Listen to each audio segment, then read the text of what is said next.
नमस्कार दोस्तों, कहानी क्राइम चैनल पर आपका स्वागत है।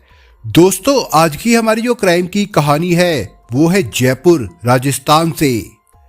8-10 महीने पहले की बात है। जयपुर शहर के उनियारों का रास्ता में रहने वाले नेमीचंद सैन एक दिन अपने घर पर आराम कर रहे थे। दोपहर का समय होने वाला था। वे भोजन करने का मन बना रहे थे। इसी दौरान उनके मोबाइल की घंटी बजी। नेमीचंद ने मोबाइल का स्विच ऑन करके कान पर लगाया और हेलो बोलने ही वाले थे कि दूसरी ओर से आवाज आई। हेलो, नेमीचंद बोल रहे हैं?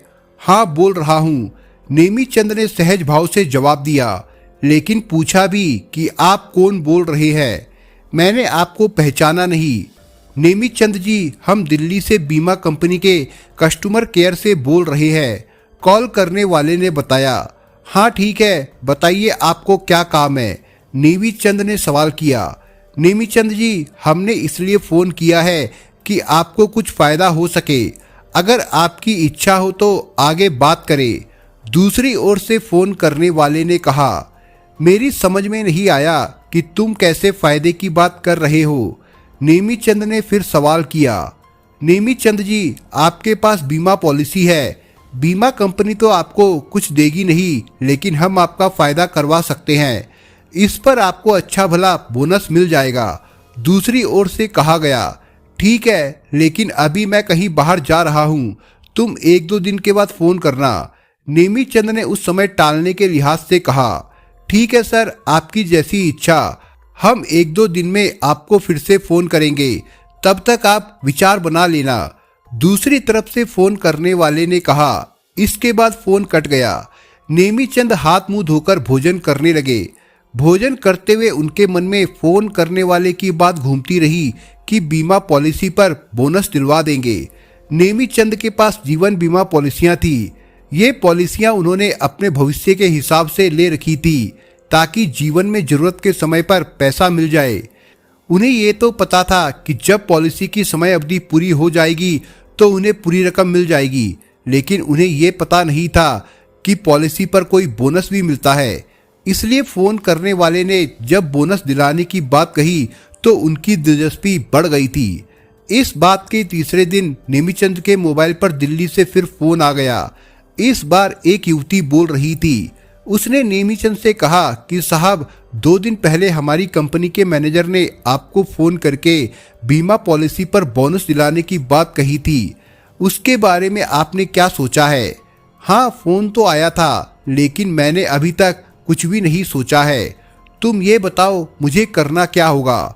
नेमीचंद ने उस युवती से सवाल किया। पहले आप ये बताइए कि आपके पास कितनी राशि की बीमा पॉलिसियां हैं? युवती ने पूछा। मेरे पास कोई 10-20 लाख रुपए की पॉलिसियां नहीं है। मैं तो गरीब आदमी हूँ। अपना पेट काटकर बुढ़ापे के लिए 2-3 लाख रुपए की पॉलिसियां करवा रखी है, नेमीचंद ने कहा। साथ ही ये भी पूछा कि इन पर कितना बोनस मिल जाएगा। नेमीचंद जी, अगर आपके पास 10 लाख रुपए की पॉलिसी होती तो हम आपको करीब 2 लाख रुपए बोनस दिलवा देते, लेकिन आप बता रहे हैं कि 2-3 लाख रुपए की ही पॉलिसियां हैं। युवती ने जवाब देते हुए कहा। अगर 3 लाख रुपए की पॉलिसी है तो हम आपको 50-60 हज़ार रुपए बोनस दिलवा देंगे। ठीक है, मैं घर में सलाह करके 1-2 दिन में बता दूंगा, कहते हुए नेमीचंद ने फ़ोन काट दिया।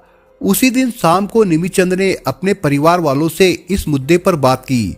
परिवार वालों को भी पॉलिसियों के बारे में ज़्यादा जानकारियां नहीं थी, इसलिए उन्होंने कहा कि जैसा आप ठीक समझे वैसा ही आप करें। इसके 2-3 दिन बाद नेमीचंद के मोबाइल पर दिल्ली से फिर फ़ोन आया। इस बार कोई तीसरा आदमी बोल रहा था।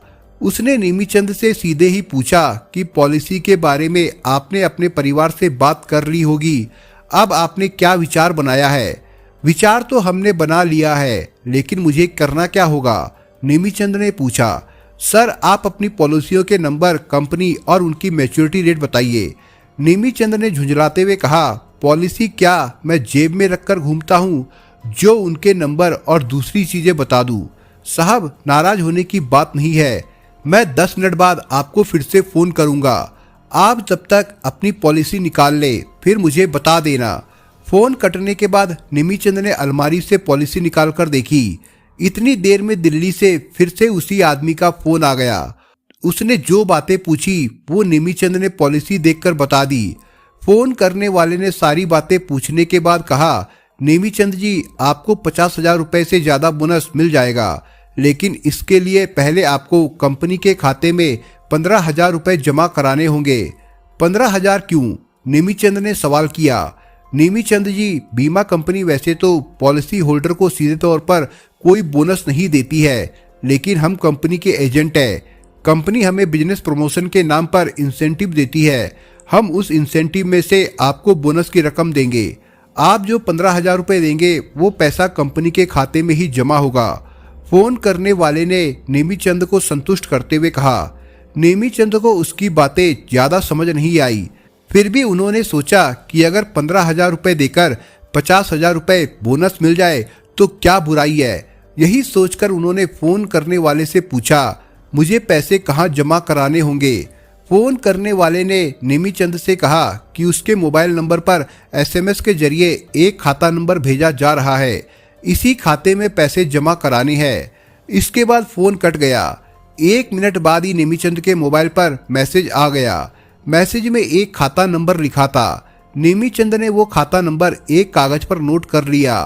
फिर उसे ध्यान आया कि वो पैसे तो भेज देगा, लेकिन बोनस की रकम कब और कैसे मिलेगी ये बात तो उसने पूछी ही नहीं। नेमीचंद ने सोचा कि 1-2 दिन रुक जाता हूँ, दोबारा फोन आएगा तो सारी बातें पूछने के बाद ही पैसा भेजूंगा। दिल्ली से फिर 2-3 दिन बाद फोन आ गया। इस बार एक युवती बोल रही थी। युवती ने कहा, नेमीचंद जी, आपने अभी तक कंपनी के खाते में 15,000 रुपए नहीं भेजे। आप जितनी देर करेंगे आपके बोनस के भुगतान में उतनी ही देरी होती जाएगी, इसलिए आप तुरंत पैसे भेज दे। अरे भाई, पैसे तो मैं आज ही भेज दूंगा, लेकिन ये बताओ कि मुझे बोनस कब और कैसे मिलेगा। नेमीचंद ने सवाल किया। आपको बोनस 1 महीने के अंदर मिल जाएगा। बोनस की रकम सीधे आपके खाते में आएगी। जब चेक तैयार हो जाएगा तब आपसे आपका खाता नंबर पूछेंगे और उसी में रकम ट्रांसफर कर दी जाएगी। युवती ने नेमीचंद की शंका का समाधान कर दिया। नेमीचंद ने उसी दिन 15,000 रुपए उस बैंक खाते में जमा करा दिए। इसके बाद कई दिन गुजर गए। इस बीच ना तो नेमीचंद के पास फिर कोई फोन आया और ना ही बोनस की रकम उनके खाते में आई। एक दिन नेमीचंद ने उन नंबरों पर फोन किया जिनसे उनके पास 4-5 बार फोन आए थे। वहां बात हुई तो एक आदमी ने खुद को बिजनेस प्रमोशन मैनेजर बताते हुए कहा कि आपका चेक तैयार हो गया है, आप अपना खाता नंबर बता दे। 2-4 दिन में चेक आपके खाते में जमा हो जाएगा। 2-4 दिन क्या, करीब 1 महीना बीत गया, लेकिन खाते में कोई पैसा नहीं आया। नेमीचंद ने फिर उन्हीं नंबरों पर फोन किया, लेकिन इस बार उसे कोई रिस्पॉन्स नहीं मिला। नेमीचंद को मामला गड़बड़ नजर आया। उसने अपने परिचितों से बात की तो लोगों ने ठगी की आशंका जताते हुए उसे पुलिस में रिपोर्ट दर्ज कराने की सलाह दी। नेमीचंद ने 15 सितंबर 2017 को जयपुर के नाहरगढ़ रोड थाने में मुकदमा दर्ज करा दिया। पुलिस ने 420 और 406 IPC में मामला दर्ज कर लिया। जयपुर के विभिन्न पुलिस थानों में इस मामले से पहले भी बीमा पॉलिसी के नाम पर ठगी के कई मुकदमे दर्ज हुए थे। पुलिस कमिश्नर संजय अग्रवाल ने साइबर अपराधों के ऐसे मामलों का खुलासा करने के लिए additional police commissioner Praful Kumar के निर्देशन व DSP डॉक्टर विकास पाठक के नेतृत्व में एक टीम का गठन किया। इसमें क्राइम ब्रांच की संगठित अपराध शाखा के ACP राजवीर सिंह तथा सब इंस्पेक्टर मनोज कुमार व तकनीकी शाखा के कर्मचारियों को शामिल किया गया। पुलिस टीम ने कई दिनों की लंबी जांच पड़ताल में पता लगाया कि आरोपी संगठित रूप से कॉल सेंटर की आड़ में अपराधों को अंजाम दे रहे थे। ये बात भी पता चली कि अभियुक्त सफेद पोश बनकर अलग अलग कंपनियों की आड़ में उत्तर प्रदेश के नोएडा में कॉल सेंटर चलाते हैं और धोखाधड़ी के जरिए लोगों से करोड़ों रुपए की ठगी कर रहे हैं। SP राजवीर सिंह के नेतृत्व में जयपुर पुलिस की टीम 9 अक्टूबर को नोएडा पहुंची। नोएडा पुलिस को सूचना देकर जयपुर पुलिस की टीम ने सेक्टर 2 के मकान नंबर A23 पर दबिश दी। इस मकान में destiny security private limited HDFC तथा भारत एक्सा के नाम से कंपनियां चल रही थी। कॉल सेंटर भी इसी मकान में चल रहा था। पुलिस इस कॉल सेंटर को देखकर चौंक गई। इस कॉल सेंटर में 150 से अधिक युवक युवतियां काम कर रहे थे। देश के हर राज्य में फैला था ठगों का नेटवर्क। यहाँ से पुलिस ने एक युवती सहित 9 लोगों को गिरफ्तार किया। इनमें दिलसाद गार्डन सीमापुरी दिल्ली निवासी नेहा त्यागी, टीम लीडर हरमपुर लोनी गाजियाबाद निवासी गौरव त्यागी, गाजियाबाद के मुरादनगर के रहने वाले भारत सिंह, शामली के कृष्णानगर निवासी संजीव कुमार, दिल्ली के कबीर नगर निवासी यतीन्द्र कुमार वर्मा और दिल्ली के पांडव नगर कॉम्प्लेक्स निवासी नितिन शर्मा, बुलंदशहर जिले में औरंगाबाद थाना क्षेत्र के बखोरा गांव निवासी शिवराज सिंह, एटा के कैलाशगंज निवासी राम कन्हैया और बिहार के सहरसा जिले के रहने वाले अमूल्य कुमार तोमर को गिरफ्तार कर लिया गया। तोमर दिल्ली के जैतपुर में रह रहा था। पुलिस ने यहां से बड़ी संख्या में mobile phone, SIM cards, intercom phone व वॉकी टॉकी सहित बड़ी संख्या में दस्तावेज बरामद किए। पुलिस ने इस कॉल सेंटर पर काम करने वाले युवक युवतियों को भी हिरासत में ले लिया। गिरफ्तार किए गए 9 आरोपियों व हिरासत में लिए गए कॉल सेंटर के कर्मचारियों से पूछताछ में पता चला कि नोएडा के सेक्टर 2 में ही 2 साल से अभियुक्त इस कॉल सेंटर के जरिए लोगों को फोन करके ऑनलाइन ठगी कर रहे थे। ये लोग रोजाना देश भर में बड़ी संख्या में लोगों को फोन करते थे और LIC में बोनस दिलवाने के बहाने उनसे अपने खातों में ऑनलाइन पैसे डलवा लेते थे। गिरफ्तार आरोपी फर्जी ID के जरिए ली गई दर्जनों सिम व मोबाइलों को ठगी की वारदातों के काम में लाते थे ताकि पुलिस उन तक न पहुंच सके। ठगी गई राशि को ये लोग खुद के और अपने परिवार के सदस्यों के नाम से खोले गए विभिन्न बैंक खातों में जमा करवाते थे। जांच पड़ताल में सामने आया कि आरोपियों ने 1 साल के दौरान देश के लगभग 23 राज्यों में 4,755 से ज्यादा कॉल फर्जी नंबरों से किए थे। इनमें से राजस्थान में 249 कॉल की गई थी। राजस्थान के 18 जिलों में इस गिरोह ने 37 लोगों से 1,30,68,400 रुपए की ठगी की थी। क्राइम ब्रांच ने पीड़ितों से संपर्क करके इन तथ्यों की पुष्टि की है। गिरोह की ठगी का शिकार हुए लोग जयपुर के अलावा भीलवाड़ा, जोधपुर, अजमेर, सीकर, चित्तौड़गढ़, बांसवाड़ा, उदयपुर, कोटा, जालोर, झालावाड़, नागौर, टोंक, अलवर, भरतपुर, पाली तथा श्रीगंगानगर के रहने वाले हैं। गिरोह ने सबसे बड़ी ठगी 30 लाख रुपए की भीलवाड़ा के एक व्यक्ति से की थी। इसका मुकदमा जयपुर के साइबर थाने में दर्ज है। इसके अलावा 16 लाख रुपए, 14 लाख रुपए, 2 लाख रुपए और 1 लाख रुपए से लेकर 34,000 रुपए की धोखाधड़ी इस गिरोह ने की है। गिरोह के संचालक कॉल सेंटर पर काम करने वाले युवक युवतियों को 8-10 हजार रुपए वेतन देते थे। इसके अलावा लोगों को झांसा देकर खाते में रकम डलवाने के लिए अलग से कमीशन देते थे। पुलिस ने हिरासत में लिए इस कॉल सेंटर के कर्मचारियों को पूछताछ के बाद छोड़ दिया था। बीमा पॉलिसी की किस्त ऑनलाइन जमा करवाने पर डिस्काउंट मिलने का झांसा देकर लोगों से 50 लाख से ज्यादा की ठगी करने वाले 4 बदमाशों को जयपुर पुलिस ने इसी साल मई के दूसरे हफ्ते में गिरफ्तार किया था। इनमें एक CA और एक MBA का छात्र था। इसी साल 6 मई को जयपुर के प्रतापनगर थाने में हरिंदर सिंह ने रिपोर्ट दर्ज कराई थी कि मेरी मैक्स लाइफ इंश्योरेंस पॉलिसी की सालाना 49,500 रुपए किस्त जाती है। एक दिन एक अज्ञात आदमी ने मोबाइल पर कॉल करके कहा कि आप पॉलिसी का ऑनलाइन पेमेंट कर दोगे तो आपको डिस्काउंट मिलेगा। इसके लिए 45,500 रुपए जमा कराने होंगे। उस आदमी ने मुझे मोबाइल पर मैसेज भेजा। मैसेज में मोबाइल नंबर नहीं आया बल्कि मैक्स लाइफ इंश्योरेंस कंपनी का नाम आया और खाता नंबर लिखा था। अकाउंट होल्डर की जगह मैक्स लाइफ कंपनी का नाम लिखा था, जिससे हरिंदर को भरोसा हो गया।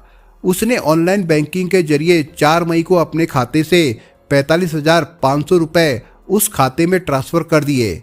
इसके बाद हरिंदर ने जमा कराई रकम की रसीद लेने के लिए जब मैक्स लाइफ इंश्योरेंस कंपनी से संपर्क किया तो उसे पता चला कि वो ऑनलाइन ठगी का शिकार हो चुका है। जयपुर पुलिस ने दिल्ली जाकर जांच पड़ताल की तो पता चला कि जिस खाते में हरिंदर से रकम डलवाई गई थी वो SBI दिल्ली का खाता था। ये खाता दिल्ली के मंगोलपुर निवासी अमन छिपी का था। बाद में पुलिस ने अमन के अलावा मूल रूप से पंजाब के मोहाली निवासी और आजकल दिल्ली में रह रहे जीत सिंह संधूजा, यूपी के पंचशील नगर निवासी और हाल दिल्ली में बादली मेट्रो स्टेशन के पास रहने वाले संदीप कुमार छिपी तथा दिल्ली के मंगोलपुर निवासी राहुल खटीक को गिरफ्तार कर लिया। इनसे पुलिस ने 15 फर्जी सिम कार्ड भी बरामद किए। इनमें अमन छिपी सीए और जीत सिंह संदूजा एमबीए का छात्र है। पूछताछ में पता चला कि इस गिरोह ने लोगों को ठगने के लिए 13 बैंक खाते खुलवा रखे थे। सितंबर 2016 से इन्होंने ऑनलाइन ठगी की करीब 100 वारदातें की थी। इन वारदातों में लोगों से 50 लाख रुपए से ज्यादा की ठगी की गई थी। पूछताछ में ये भी बात पता चली कि आरोपियों का मैक्स लाइफ इंश्योरेंस कंपनी से संपर्क था। वे वहां कंपनी के अफसरों और कर्मचारियों से मिलकर पॉलिसी धारक की डिटेल्स हासिल करके उसकी पॉलिसी की किस्त आदि पता कर लेते थे। इसके बाद ये लोग पॉलिसी धारकों को फोन करके अपने जाल में फंसाते थे। दोस्तों, इस कहानी के बारे में आपके विचार क्या है, हमें कमेंट बॉक्स में जरूर बताएं। और दोस्तों, अगर आपको हमारा काम पसंद आया हो तो वीडियो को लाइक शेयर जरूर करिए। और अगर आपने अभी तक चैनल को सब्सक्राइब नहीं किया हो तो जाने से पहले चैनल को सब्सक्राइब जरूर करिए दोस्तों। धन्यवाद।